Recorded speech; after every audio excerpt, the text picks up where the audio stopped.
Targeting HIV replication. The replication of HIV-1 is a multi-stage process. Each step is crucial to successful replication and is therefore a potential target of antiretroviral drugs. Step 1 is the infection of a suitable host cell, such as a CD4-positive T lymphocyte. Entry of HIV into the cell requires the presence of certain receptors on the cell surface. CD4 receptors and co-receptors such as CCR5 or CXCR4. These receptors interact with protein complexes, which are embedded in the viral envelope. These complexes are composed of two glycoproteins, an extracellular GP120 and a transmembrane GP41. When HIV approaches a target cell, GP120 binds to the CD4 receptors. This process is termed attachment. It promotes further binding to a co-receptor. Co-receptor binding results in a conformational change in GP120. This allows GP41 to unfold and insert its hydrophobic terminus into the cell membrane. GP41 then folds back on itself. This draws the virus towards the cell and facilitates the fusion of their membranes.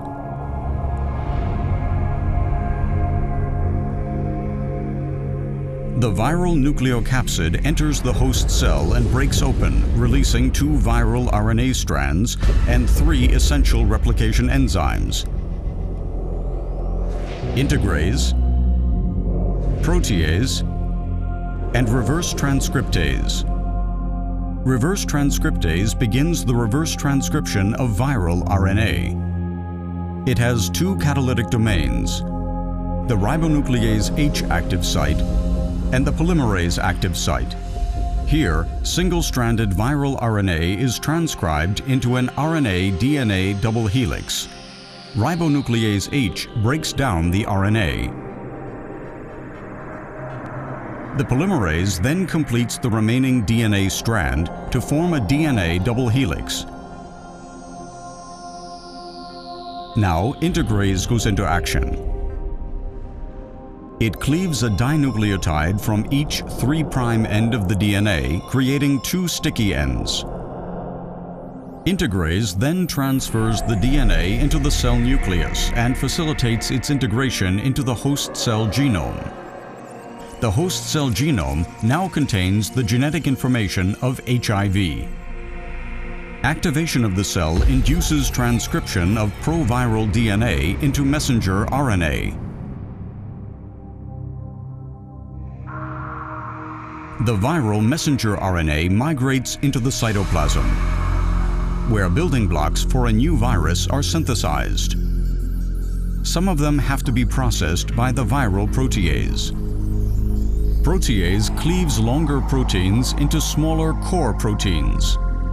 This step is crucial to create an infectious virus. Two viral RNA strands and the replication enzymes then come together and core proteins assemble around them, forming the capsid.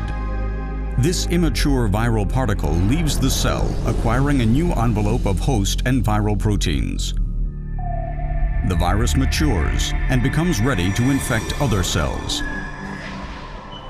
HIV replicates billions of times per day, destroying the host's immune cells and eventually causing disease progression.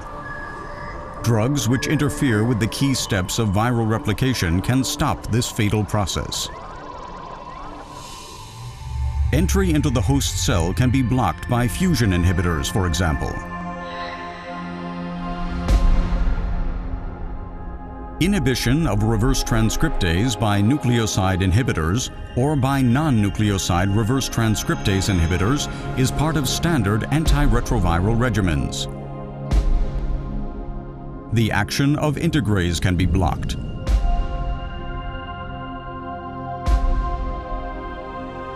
Protease inhibitors are also part of standard antiretroviral therapy. Each blocked step in viral replication is a step towards better control of HIV disease.